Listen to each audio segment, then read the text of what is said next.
Ladies and gentlemen, welcome to Ringside Wrestling Entertainment. This is Joel Perez here for your official WWE Hell in a Cell 2017 review and results. We were live here tonight on the WWE Network from Detroit, Michigan, from the Little Caesars Arena.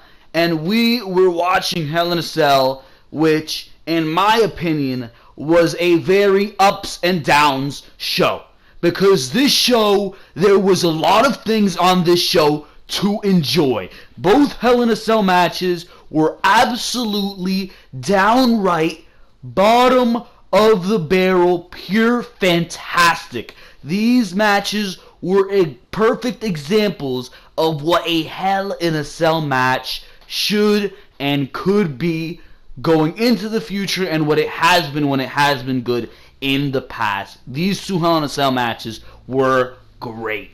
They were great. That doesn't mean there was not bullshit between these Hell in a Cell matches. That doesn't mean WWE's logic gaps and their logic holes were not riddled throughout these goddamn matches. That does not mean that these matches were clear of that, but these matches were great.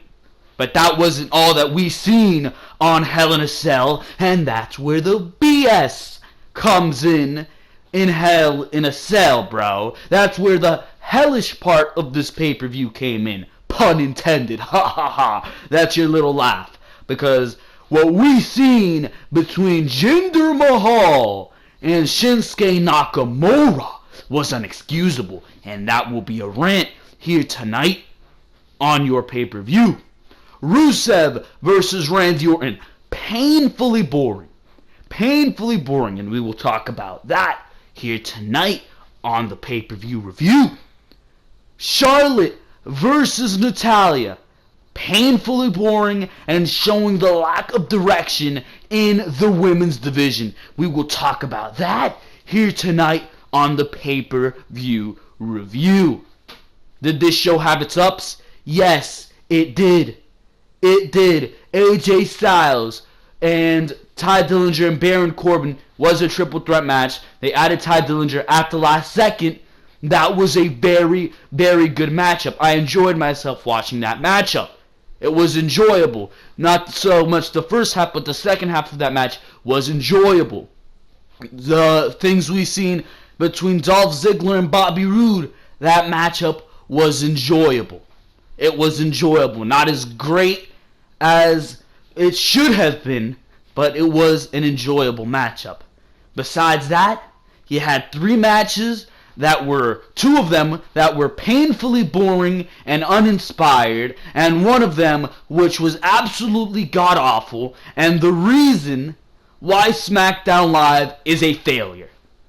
Then you had two absolutely fantastic Hell in a Cell matches, and a matchup that was very good in my opinion, the triple threat, and a matchup that was decent in Bobby Roode versus Dolph Ziggler.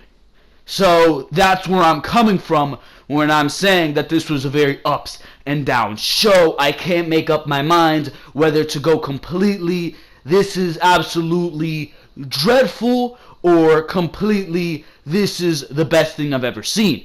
Because there were points in this pay-per-view where I was clapping and I was having myself a blast, and there were points in this pay-per-view where I was yawning, I was feeling headache, I was ranting, complaining, raving, moaning, bitching, all of the above.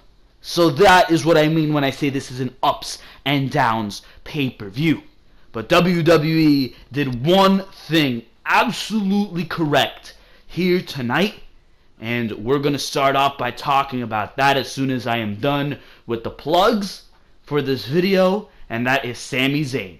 Sami Zayn, his career after this show here tonight has been defined, bro.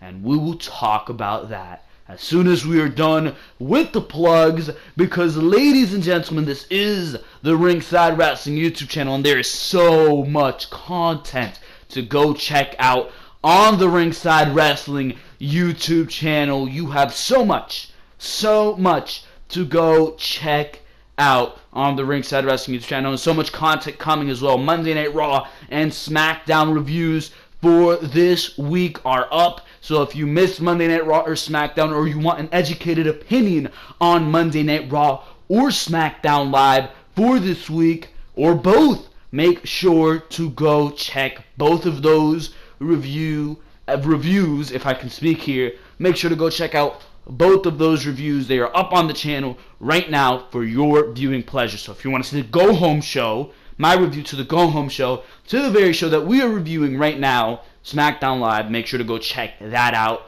Links to that are in the description down below. We uploaded a video on Wednesday where we were speaking of the matchup that has just been announced for NXT TakeOver Houston, or now as it is being referred to, NXT TakeOver War Games, because WWE and NXT is bringing up the old WCW concept of War Games, and they are bringing it to NXT TakeOver Houston, and I cannot be more excited to watch that. There were definitely points during this pay-per-view where I was saying, if this was NXT, that wouldn't be happening.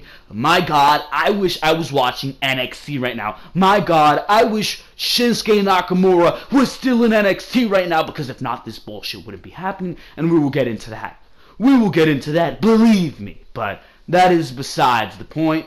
NXT TakeOver War Games, we uploaded a video discussing that on Wednesday, after NXT did go off the air. Finished watching NXT, saw that news broke, and got right to the play button. We started recording, and we uploaded that video, doing very well on the Ringside Wrestling YouTube channel. So if you have not checked it out yet, make sure to do so. About 10 minutes right there. And another video that was uploaded this week on Thursday, the day right after, was the preview and predictions for WWE Hell in a Cell. We were talking that, and we were talking the build to this pay-per-view, quality of Smackdown Live during the build to this pay-per-view. We were discussing who we thought was going to win, what that person winning is going to do going forward, who I want to win, because I have a person who I want to win and a person who I think WWE is going to go with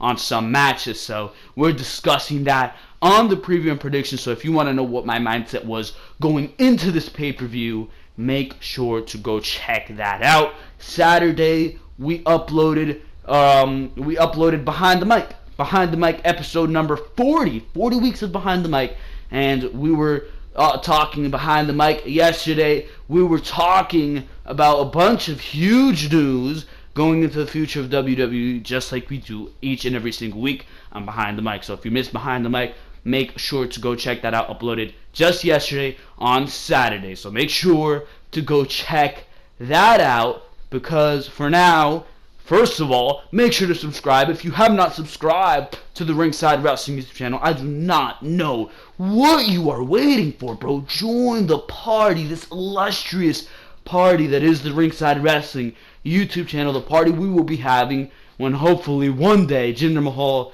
does lose the WWE Championship. But I mean, this party is going on right now, and we have a bunch of content coming. For example, WWE 2K18 content. It comes out, the early edition, for those who pre-ordered the deluxe edition. You're getting it 4 days early, and that's exactly what I did. We're going to be playing that game October 13th as soon as it comes out. So make sure to expect that upcoming content on the Ringside Wrestling channel. We're going to be covering everything having to do with WWE 2K18, my career mode, universe mode, Road to Glory, or Bound for Glory, or whatever the hell they're calling it. We're going to be doing it all right here on the Ringside Wrestling YouTube channel. So make sure to expect that upcoming content on the Ringside Wrestling YouTube channel. For now, make sure to like if you like what you're hearing here, and make sure to comment what you thought of Hell in a Cell here tonight, because for now, we are going in to our Hell in a Cell review, and we're going to start with the main event.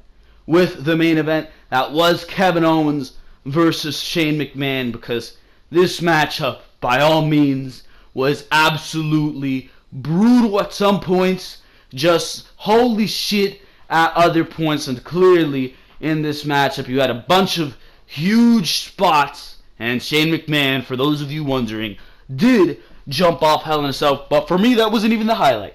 For me, that wasn't even the highlight. For me, the highlight was seeing Sami Zayn come and save Kevin Owens from the Hell in a Cell. We will talk about that very, very shortly. But for now, ladies and gentlemen, let's talk about this matchup. Shane McMahon came out. Kevin Owens, who came out, he didn't even get in the cell. The brawl in this matchup started right away with Shane McMahon starting the brawl on the outside before Kevin Owens even made his way into the cell. They eventually made their way in the ring, with Owens dominating a good part of the matchup. Owens propped up a slanted table on the side of the cell. He propped it on one of the walls of the cell, put it slanted, put Shane McMahon on it, and he got on the apron and did a flip senton type move onto the table against a propped up Shane McMahon, who got out of the way and allowed Owens to crash and burn, which caused holy shit chants to ring through the arena. So everybody's chanting holy shit. I'm chanting holy shit here at home, bro. Shane then started whacking Owens with a broken half of the table, believe it or not. Shane then set up a trash can, clearly setting up for the coast to coast, which he hit, and he got the pin. And this is what I was talking about earlier when I was talking about the WWE illogical booking that was sprinkled throughout this Hell in a Cell matchup. And this was the very first treatment of that, because Kevin Owens, despite this being a Hell in a Cell match, besides them using tables and steel steps and chairs and kendo sticks and this and that, and this match even being Falls Count Anywhere, on top of that, Kevin Owens puts his foot on the rope and he's able to escape via rope break. You have got to be joking. If that is the most ridiculous thing I have ever seen, bro. My God, are you fucking kidding me with that one? I got so pissed off when I seen that, and that took me out of this matchup for a good 2 to 3 minutes, where I was just like, what the fuck was that? What was that, bro? My God, that was absolutely awful. To continue that little goddamn trend, you're in a Falls Count Anywhere matchup, right? So what's the point of even locking the goddamn door? Shane McMahon at this point is trying to make his way out of the Hell in a Cell. They locked the door. For what? If it's Falls Count Anywhere, they're clearly going to make their way out of the cell. Shane McMahon then waltz over to the ring apron and conveniently finds the goddamn bolt cutters. First of all, why would you put the bolt cutters in the goddamn ring? You're just trying to make them escape. Second of all, how does Shane McMahon know that they were there so conveniently? Are you kidding me? This is the type of things I notice, and these are the type of things that take me out of the matchup. You know, wrestling, and I say this mostly when I'm watching a Roman Reigns matchup, but they did it here with the booking inaccuracies. My God, wrestling is supposed to suspend your belief. And when shit like this happens, I'm just saying, you've got to be fucking kidding me. You've got to be fucking kidding me, bro. And I just fucking facepalm and say they could have easily avoided that. And they could have. You didn't even need to fucking lock the door. If it was Falls Count Anywhere, you could have completely avoided that. Kevin Owens could have just kicked out of the coast to coast instead of fucking having a rope break. You're kidding me. You are kidding me. He could have rolled out of the Hell in a Cell as soon as you did the coast to coast, and Shane McMahon would have been too tired by the time, or he would have been too tired, and by the time he got to the pin, it would have been perfectly explainable for Kevin Owens to kick out. Something along those lines. You do not need to have these booking inaccuracies and these things that are just complete logic gaps. And those are the type of things I noticed. Those were some of the things that just completely took me out of this matchup to where I was like, are you kidding me? Are you kidding me? Who is supposed to see that and find it believable? But that was just my take on what we seen there as far as believability went. Those were just some of the things I noticed. I know people are probably going to notice like 50 other things, and I'm going to say like, oh shit, that's true. That's true, but these are just some of the things that took me out of the matchup. Because this shit is supposed to be realistic to some extent. And you're completely taking me out. But that is besides the point. This matchup, nonetheless, was still damn good. And they did find themselves outside of the ring eventually. They did find themselves outside of the Hell in a Cell structure. And, where are we here? I'm even lost in my notes. But, here we are. Shane McMahon eventually conveniently finds a bolt cutter under the ring, and he uses it to cut the door open, which had no sense in being locked since the match's falls count anywhere. Eventually, Owens propped Shane McMahon onto a table, bro. He props him on a table, and he contemplated jumping onto Shane McMahon from the barricade. But he instead looked up at the structure, climbed the structure, and he's just standing there back and forth, walking back and forth, contemplating jumping onto Shane McMahon. By this point, Shane McMahon is climbing up the Hell in a Cell anyways. Owens tried to punch him off, but instead, Shane McMahon did make it on top of the roof, where they fought for quite a while. And the entire time, I thought they were going to pull that Undertaker Mick Foley spot, where one of them went through the grates that are on top of the Hell in a Cell. That did not happen. That did not happen, but it looked like they were working on one panel and it just would not break. That wasn't the plan, clearly, seeing what happened at the end of the matchup, but that looked like to be what they were doing, and I was scared as hell, because Kevin Owens and Shane McMahon are no small men, and they could have easily fell through that Hell in a Cell, but that did not happen. They fought on there. Shane got a Russian leg sweep on Owens, followed by a power slam, and I was just waiting for one of them to fall through. Did not happen. Owens even hit a pop-up powerbomb on him, and it still did not happen as they were fighting atop the cage. They teased, throwing each other off. Did not happen either. At this point, Owens is climbing off the Hell in a Cell. He is climbing off the Hell in a Cell. People are like, boo, what the hell did I pay for? Shane McMahon goes down there with him. They start fighting like Rollins and Ambrose did in 2014 on the side of the cell. Owens, instead of both of them falling off, Owens fell off through a table that was propped up down below. He's done. Shane McMahon contemplates pinning him, but he's like, no, I'm ending this.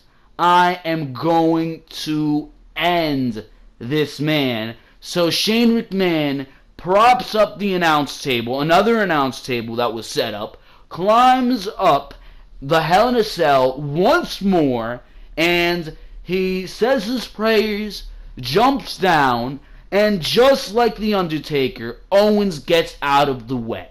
And I was like, alright, that's the same spot we seen with The Undertaker. What's even the point in that? But then they fucking panned and showed a replay of, or no, they perfectly shot it, where you only saw Owens get out of the way, and then they showed Sami Zayn, and I'm like, what the fuck is Sami Zayn doing there? Wait, did he help Owens? They show the replay at a different angle, where Sami Zayn was the one who pulled Kevin Owens out of the way. Absolutely brilliant. Brilliant. Owens still couldn't compose himself, and Sami Zayn, like a complete heel, pushes over a paramedic and forces the referee down onto the ground as he drags Kevin Owens' corpse and put his arm over Shane McMahon, forced the referee to count the 3 count. Kevin Owens wins the Hell in a Cell matchup At this point, Shane McMahon was taken out of the ring by paramedics. Kevin Owens needed help getting walked to the back. And Sami Zayn, he was fucking just looking like confused. He didn't even look like he was doing this on purpose. He looked like he was just trying to help his friend. So I don't know what the story is going to be here. Hopefully this is a heel turn. Hopefully this is a heel turn, because this is something that can turn the career of Sami Zayn around. And now that I'm thinking about it, this perfectly sets up a Team Owens versus Team Shane. But hopefully they go farther than this. Hopefully they go farther with that than this. Clearly, if they do set up the Team Owens versus Team Shane, Sami Zayn would be on the team of Kevin Owens, and they would enlist other people, and then Shane McMahon would enlist his people. But I mean, that is absolutely fantastic booking that you're having Sami Zayn being put in the spotlight here. Because that is something Sami Zayn, whichever way you decide to go with this, Sami Zayn hasn't had the spotlight on him at all. At all. And he's finally getting that spotlight on him. This has been the best moment Sami Zayn, the most defining moment Sami Zayn has had on the main roster.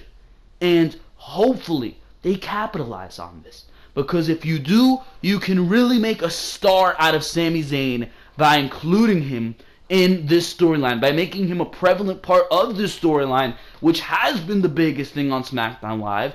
You can probably say that it's been the biggest thing in the WWE. You can probably say that it's been the biggest thing in the WWE, and including Sami Zayn in this is only going to do good for his career. A heel turn, which is what I think we just seen, can do things absolutely fantastic for Sami Zayn. Hopefully this doesn't just result in the Sami Zayn, Kevin Owens, Team Sami and Kevin versus Team Shane at Survivor Series, and then they go their separate ways and Sami Zayn fails in the mid-card, or they stay together and they become a tag team on SmackDown Live.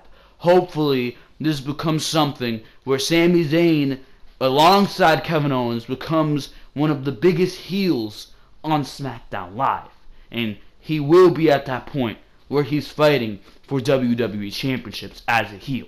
Because Sami Zayn, you know how talented this guy is. You know this guy is absolutely fantastic in the ring. He is. He is. And it's about time WWE notices that, acknowledges that, and rewards that. And I think this could be the opportunity to give this man a huge, huge push. Kevin Owens, by this storyline, has been defined. He has been defined. The value of Kevin Owens has been defined. WWE has shown that they have a lot of stock and a lot of faith in Kevin Owens, and Kevin Owens is going to go on to do huge things. WWE has shown that the man was allowed to beat the shit out of Vince McMahon. He was allowed to be in this matchup with Shane McMahon. He was given the faith to be in this matchup with Shane McMahon, to be in this feud with Shane McMahon, and to make it something special. Now it's time you put that stock in Sami Zayn, and you allow Sami Zayn to take the ball, and you make Sami Zayn the star. You give him the momentum that Kevin Owens has been receiving. And Kevin Owens should continue running towards that momentum. It would have been perfect to have Shinsuke Nakamura win the WWE Championship and have Kevin Owens challenge for that WWE Championship. But clearly that didn't happen. But this is absolutely fantastic. You continue rolling this ball with Kevin Owens. You can turn him into a major star. You take what you did here tonight with Sami Zayn, and this heel turn is what I'm assuming, and you can make him into a huge star. That's exactly what WWE needs. Stars. And doing this, I think that is the perfect way to make stars out of both Sami Zayn and Kevin Owens. Whatever the motive is behind this, it's Sami Zayn saving his best friend. He knows they fight, but saving his best friend. Kevin Owens, deep down, has still always been his best friend. Maybe that's the angle they're playing here. But I'm interested to see on SmackDown Live. This made me want to watch SmackDown Live on Tuesday. And that is a damn good thing for me to be able to say. Because WWE has not done that in quite a while. And the fact that they're doing that with Sami Zayn puts a smile on my face. We move on here to this matchup, which you hear me with this lighthearted tone, with a happy tone right now. Boy, oh boy, this matchup left me with the opposite of that. Shinsuke Nakamura versus Jinder Mahal here tonight was the epitome of everything that is a failure with not just SmackDown Live, but with the entirety of WWE right now, bro. My God, was this matchup awful. Awful. This was absolutely disgusting. The fact that WWE is keeping the title on this clown until whatever date it may be. The fact that he has now survived Shinsuke Nakamura twice is absolutely one of the most despicable decisions WWE can absolutely make right now, bro. My God. My God. This goes to show you, bro, why SmackDown Live is and will continue to be a failure, circus show, embarrassment of television. Bro, the Singh brothers were ejected from this matchup. They were ejected from ringside. And Jinder Mahal was still able to hit the god-awful finisher that is the Claws and pin Nakamura clean. Clean. You're telling me this man needs to cheat to beat Randy Orton, to beat John Cena? Well, he didn't beat John Cena, but this man needs to weasel his way out of matches with Randy Orton, Sami Zayn, every fucking name you can come up with. AJ Styles. You're telling me this man has to weasel his way out of matches with all these men. But Nakamura, he beats now for the second time and clean. You've gotta be fucking kidding me. And that's not even the problem here. The problem here, what boggles my mind about this, beyond the fact that this man is absolutely awful at everything he does, in the ring, garbage. On the microphone, garbage. The result of every single one of his matchups, except this one apparently, is the same goddamn thing over and over and over again. Over and over and over again. Yet I'm supposed to believe that this man has some credibility. But besides that, WWE continues to put the title and put faith into this man, despite the fact that your ratings are lower than ever, that your attendance numbers are lower than ever, despite the fact that nobody in India gives a fuck about Jinder Mahal. I mean, you see people online from India, you watch other podcasts with a bigger audience, and they're talking to their Indian fan base, and these people tell them that Jinder Mahal isn't even that big a deal in India. They rather see a Roman Reigns. They rather see a Sasha Banks. They rather see a Seth Rollins, a Dean Ambrose, whoever it may be. But Jinder Mahal is not on the list of priority. And why would they? Jinder Mahal's a goddamn heel. He is a heel. Who's going to get behind a dastardly heel? Like I said on, I believe, my preview and predictions, or my Behind the Mic this week, whichever video I said it in, not because Jinder Mahal's Indian, that doesn't mean that the crowd is going to get behind Jinder Mahal. No way, bro. I'm Hispanic. I'm Dominican. Because I see No Way Jose. He's Dominican. That's my favorite wrestler? No. No. Oh, I'm white, right? Because I see AJ Styles and he's from Georgia, right? That's my favorite wrestler? No. He's my favorite wrestler because he's good in the ring. He's absolutely fantastic in his role. Oh, I'm Japanese. My favorite wrestler, Shinsuke Nakamura, because he's Japanese. No, it doesn't work like that. Nobody is getting behind this guy in India. No one. So this is already a failure in America. Your viewership numbers are lower than ever, and it's a failure in India. Because on top of that, on top of what I already told you, India gets all these pay-per-views, gets all these Raws, gets all these Smackdowns, NXTs, 205 Lives for free. For free on Indian television. Yet this is supposed to rank or boost WWE Network numbers. Are you kidding me? Are you kidding me? Clearly that hasn't happened. If anything, I would tell you to go cancel your WWE Network subscription, because we are not going to be gifted to anything but garbage. But garbage. Because that's exactly what this man's reign as WWE Champion has been. Garbage. And that's exactly what we're being gifted to each and every single week. And every week since this man has become WWE Champion, SmackDown Live has become more and more and more the worst show on television. Not just WWE television, assholes, on television in general. In general. And it all starts at the top. And who's at the top? Jinder Mahal. No wonder that this show is such a failure. Jinder Mahal beats Shinsuke Nakamura with the Colossus clean here tonight. Clean. You've got to be fucking kidding me.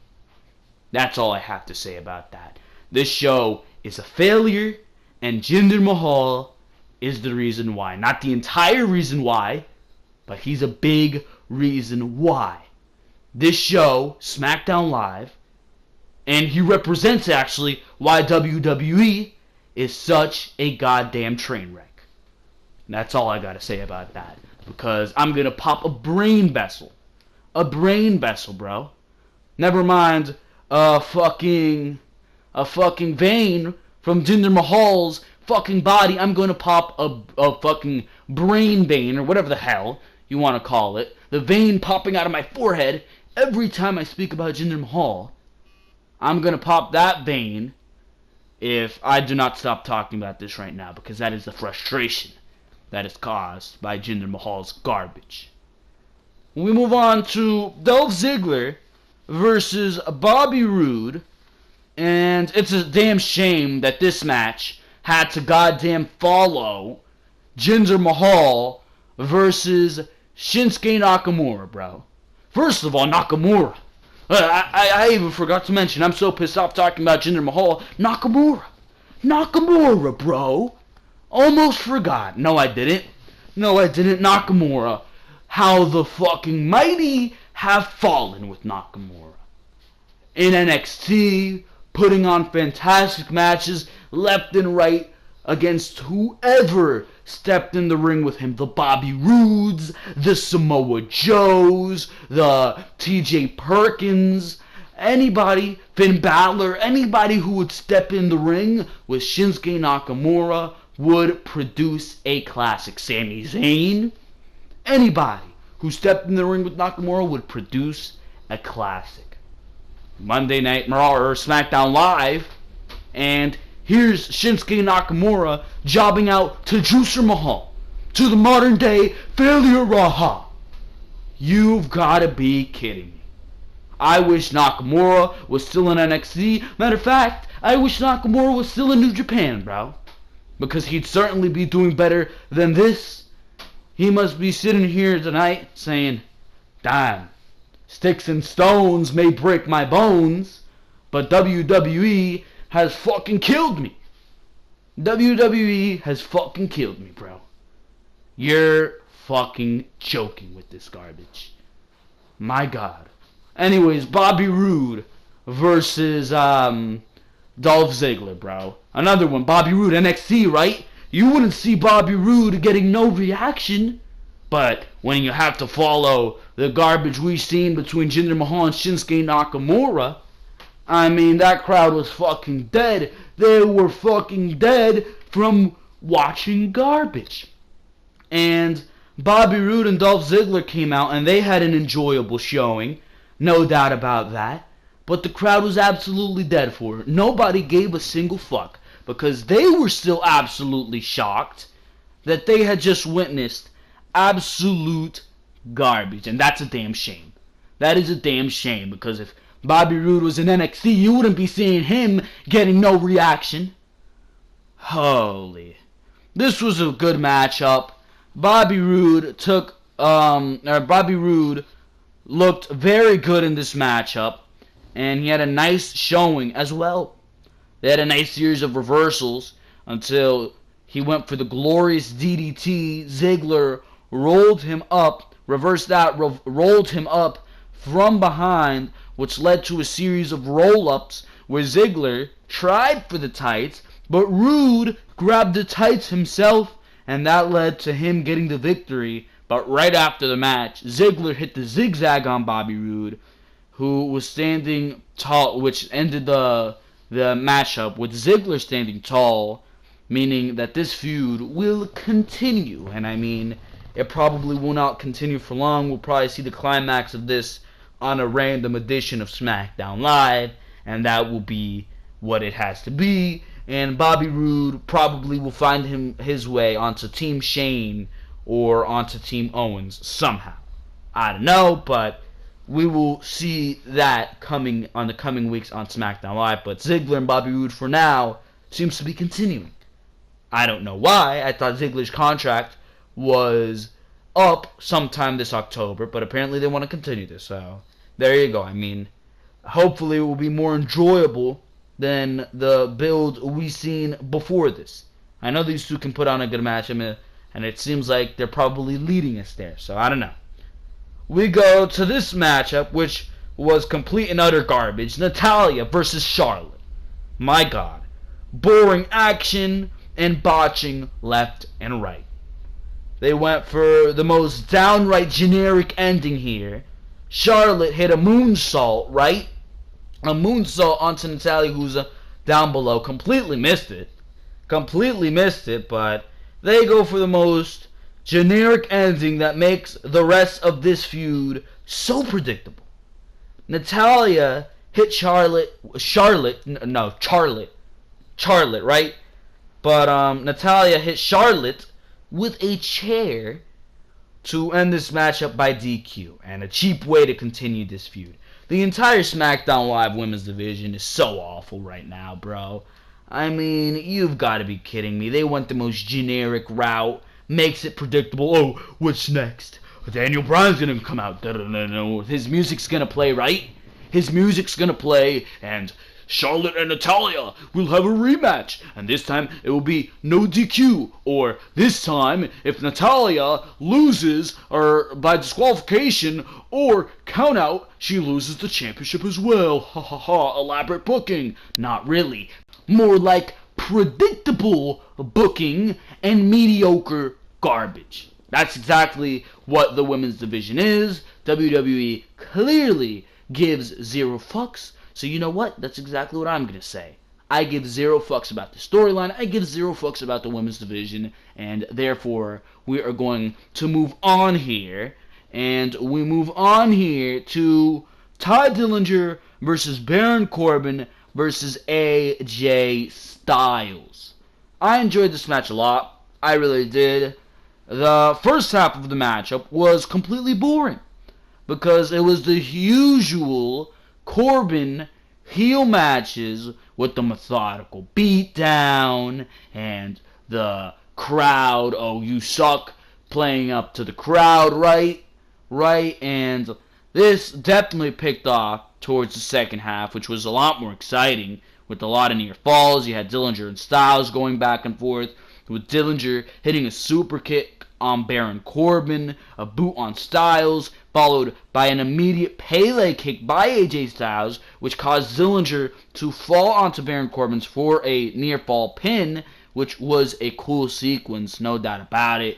You had Baron Corbin, he threw AJ Styles in the air at one point, and AJ Styles went back down onto Dillinger for a clothesline who was in the corner. That was cool, definitely. So there were some cool spots. They utilized the triple threat rules very well, and this is why I wanted this matchup to be a triple threat, because it made it a lot better of a matchup. I don't know why Dillinger was not announced to be in this matchup before tonight. They should have announced it from the Smackdown. Daniel Bryan should have immediately came out and said, you know what, Dillinger, you won on Smackdown Live, so I'm giving you a shot to be in the United States Championship match as well. But no, they save everything for the last minute.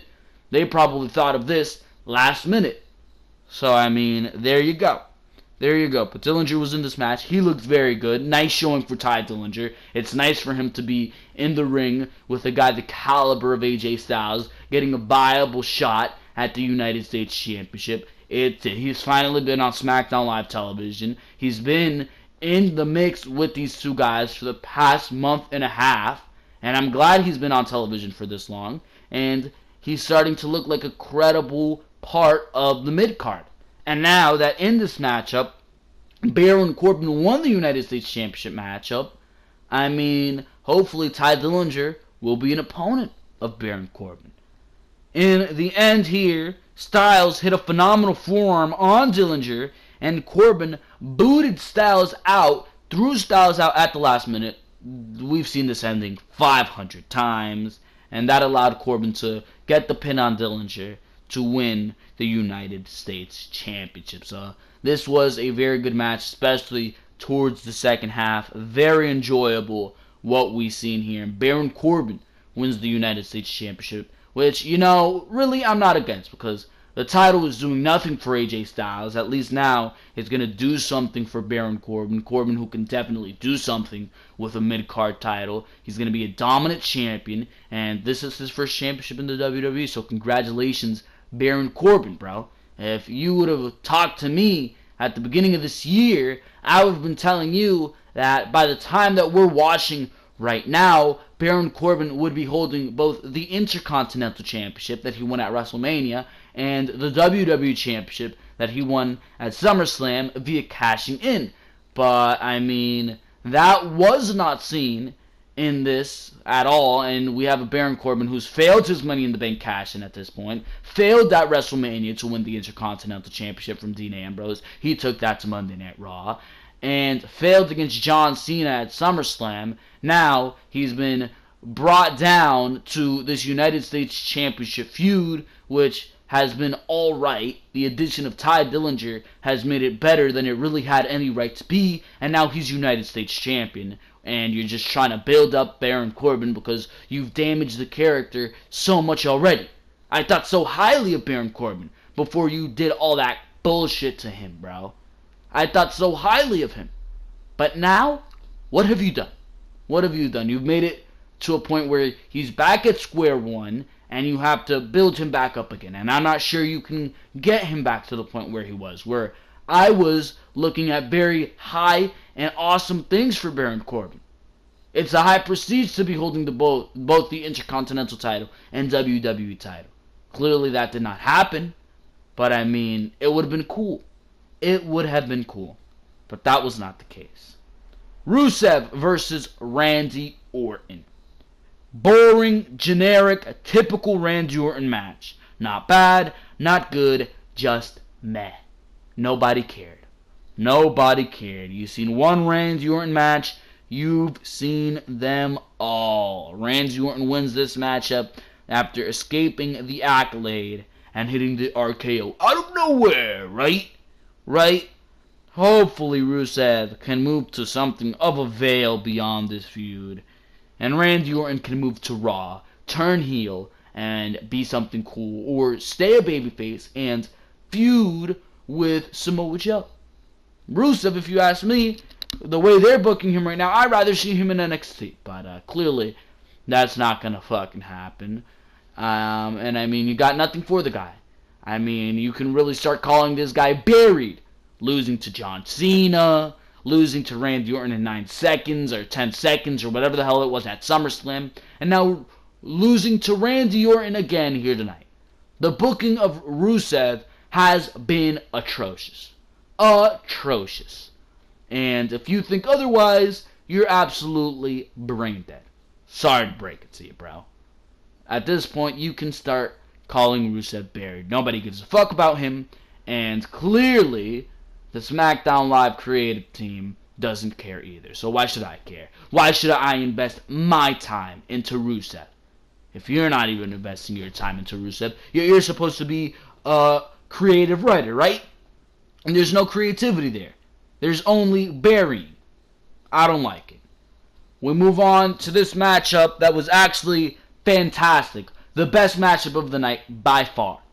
The Kevin Owens, Sami Zayn, and Shane McMahon stuff was definitely more eventful, but this was the best matchup of the night, and it left me saying, how the hell are the New Day and the Usos going to top this? Because this was absolutely crazy, bro. And I was sitting here saying, bro, you just put on your best matchup at the start of the show. What sense did it make to put this matchup on at the start of the show? Because you made it so nobody can follow that. And Randy Orton and Rusev were actually the ones who had to follow this. And I was just sitting here like, you just killed these guys because you didn't care about this matchup before. The feud was absolutely generic and awful, right? Right? And now you've just killed this matchup following what the New Day and the Usos did. Each and every single time, and I said this on my preview predictions, each and every single time these two teams step in the ring together, they go fucking crazy. These teams love working with each other. And bro, they went crazy here tonight. To the point where I don't know what they're going to do next, but there's no way they can top this. Each and every single time they step in the ring, somehow, some way, it is better than the last time. And this was better than the last time.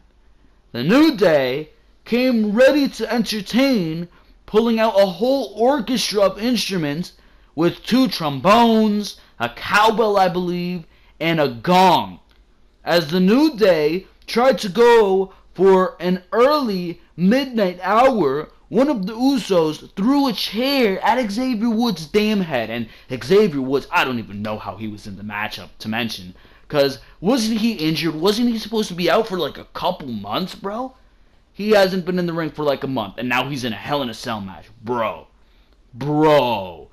But, I mean, there was a point where Big E got a Uranagi off the apron, and Xavier Woods was supposed to, like, do a backbreaker, catch the Uso into a backbreaker, but instead the Uso landed onto his already injured knee. It looked sick, not just to the Uso who took that move, but to Xavier Woods' already injured knee.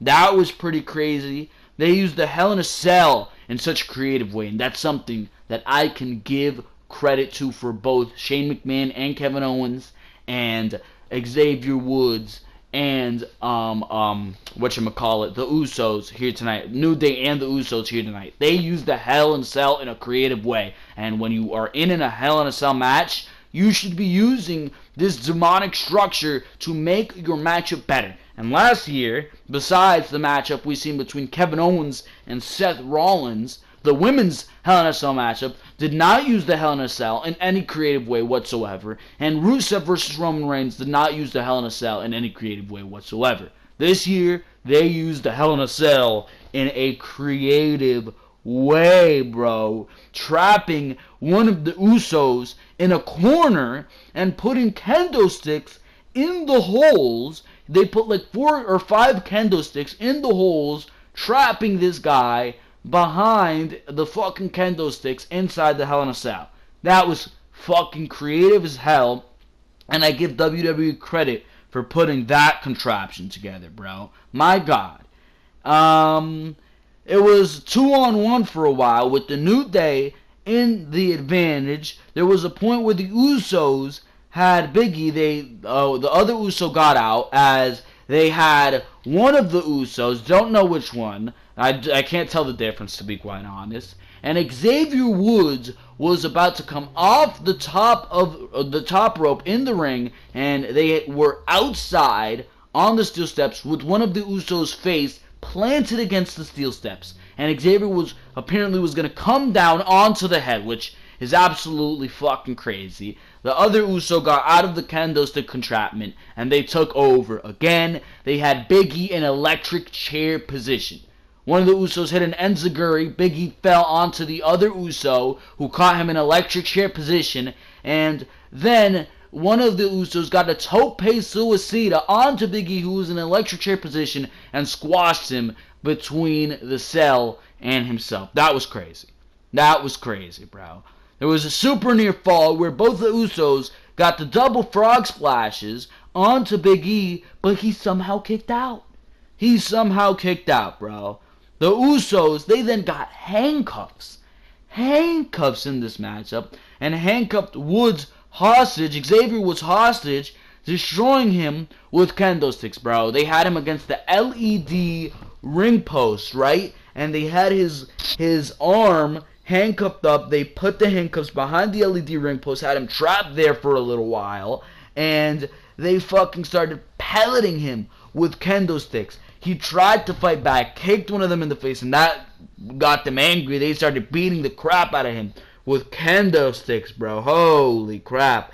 They got a super near fall where they hit the double frog splash on Big E, and at 2 7/8, bro, Xavier Woods came in from out of nowhere, and he got the breakup, bro.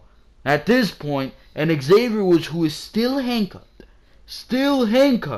he was trying to fight back somehow. The Usos were beating him with kendo sticks, trying to fight back, no-selling the kendo stick shots, trying to fight back, hitting them with a handcuffed hand, bro, axe handles back and forth, bro. But the Usos did take advantage, beat the crap out of him with kendo sticks, and they placed a chair on top of him. Double frog splash. 1, 2, 3. New tag team champions. The Usos win back the tag titles. Wow. Fantastic match. And these men certainly earned their payday after this one. Don't know how are they going to top what they did here, but I mean, goddamn, they used this Hell in a Cell so well. And I usually hate the flip-flopping of the titles in this feud, but there's no denying, you want to see these guys fight again. You really, really do. It's just fucking great. It is great. This is the best feud that we have seen in the WWE this entire year. No doubt about it, bro. My God, the Usos and the New Day, each and every single time they step in the ring, they find some way to make the matchup better. And even though you're not fucking that excited about what they're doing in the feud, in the build-up, bro, every time you just find yourself glued to the screen, and what you're seeing in that ring is undeniably fantastic. And I mean, these are really the only two teams that SmackDown Live has in its division, so I mean, they pretty much have to use the Usos and the New Day to the best of their ability, and that's exactly what they have done with this feud. And I mean, there's no doubt about it. It's been great. It has been great. And I mean, I'm excited. I'm excited to see what these guys do next, but then again, I don't know how they're going to top it. I don't know how they're going to top it. The Usos win the tag team championships back from the New Day, and the New Day has yet another rematch clause. Maybe they'll do an Iron Man match. I don't know. I do not know. 2 out of 3 falls, 3 stages of hell, something like that, but definitely going to be looking forward to it. No doubt about it. For now, ladies and gentlemen, that has been your Hell in a Cell 2017 review and results. If I had to give this show a rating, now that's going to be quite a difficult one. Got to give it 2 points for what the New Day and the Usos did, 2 points for what they did in that entirety of a Hell in a Cell match with Shane McMahon, Kevin Owens, and Sami Zayn. That's 4 points. I'll give it half a point for Bobby Roode and Dolph Ziggler, and I'll give it a point for the triple threat match that we seen. So overall, that would be a 5.5. Like I said, a very ups and downs show. But when it was an up, it was an up. When it was a down, it was a fucking down. So there you go, ladies and gentlemen. That is your Hell in a Cell review. Like I said at the beginning of the video, make sure to go check out all the other content. Raw reviews, Smackdown reviews, pay-per-view reviews, pay-per-view preview and predictions, breaking news stories like what you saw on Wednesday, Behind the Mic, where we cover all the biggest news in the WWE each and every single week, WWE 2K18 content, NXT TakeOver reviews, and just pretty much everything regarding the WWE right here on Ringside Wrestling. So make sure to go check all that content out. Links are in the description. Twitter of the same name. We were live tweeting with Hell in a Cell here tonight, so make sure to go check out the Ringside Wrestling Twitter account. Like I said, make sure to subscribe if you have not subscribed yet. I do not know what you are waiting for. Like this video if you enjoyed what you heard here, and your opinion matters to me so much, so make sure to comment what you thought of Hell in a Cell here tonight, because for now, this has been Joel Perez of Ringside Wrestling Entertainment, and for now, I am out of here. Thank you very, very much for watching this video. I will see you tomorrow for your Monday Night Raw review.